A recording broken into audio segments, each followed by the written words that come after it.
Hello and welcome to TGF gold trading forum. Gold market की तरफ आते हैं और ये है हमारा आवरली चार्ट और देखते हैं कि आज मार्केट के पास हमें क्या है ऑफर करने के लिए।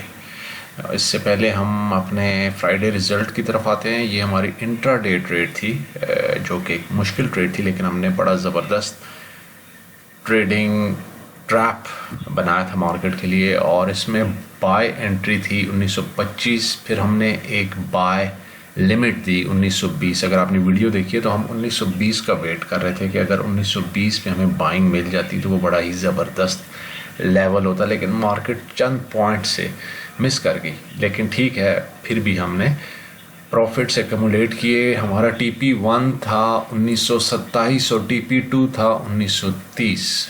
अच्छा, और US मार्केट में हमने टेक प्रॉफिट हिट किया 1927 पे। ये हमारी मिस हो गई 1920 पे जो बाइंग लिमिट थी, और हमने ट्रेड क्लोज कर दी 1929 पे, क्योंकि 1929-30 पे एक रिजेक्शन आ रहा था, तो इट वाज गुड कि उसको वहाँ पे क्लोज कर दिया जाए।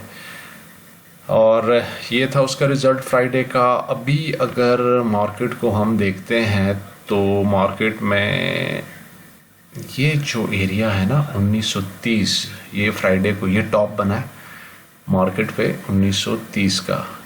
यहाँ से अगर हमें सेल की पोजीशन मिल जाती है तो ये बड़ा ज़बरदस्त सेल एंट्री बनेगी।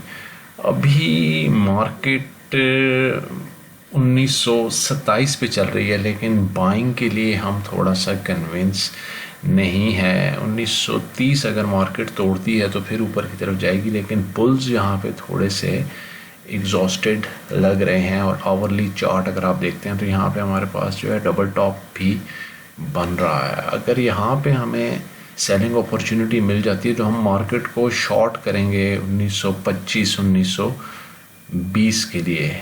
और ये है हमारा लो जो कि बन रहा है 1917 पे अप्रॉक्सीमेटली, जो फ्राइडे वाले दिन बना। ठीक है, तो ये हमारे लेवल्स यहाँ पे आ रहे हैं, इनको हमने जहन में रखना है।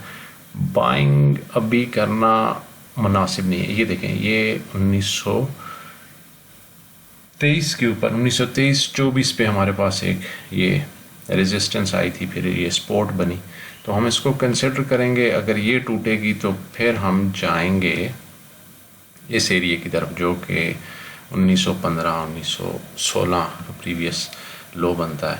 बाइंग अभी आप लोगों ने नहीं करनी, और देखते हैं कि हमें यहाँ पे क्या अपॉर्चुनिटीज़ मिल सकती हैं। 1930 को जहन में रखना है।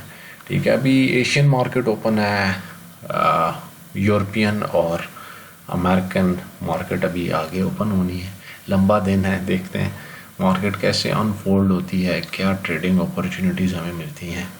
ठीक है, और बाइंग अभी करना आपने थोड़ा सा होल्ड करना है जब तक 1930 टूट नहीं जाता। अगर ये टूटता है तो फिर आपने बाइंग की तरफ जाना है, अदरवाइज़ आप वेट करें कि हमें कोई अच्छी पोजीशन यहाँ पर मिल जाए। मार्केट थोड़ा सा यहाँ पे एग्रेशन दिखा रही है। ये दो कैंडल्स आप देख रहे हैं, ग्रीन कैंडल्स, लेकिन ये बुलिश ट्रैप हो सकता है। तो इन चीज़ों को मद्देनज़र रखते हुए अपना ट्रेडिंग सेटअप आपने डिज़ाइन करना है। Stay managed, stay disciplined and good luck with your trades. Bye.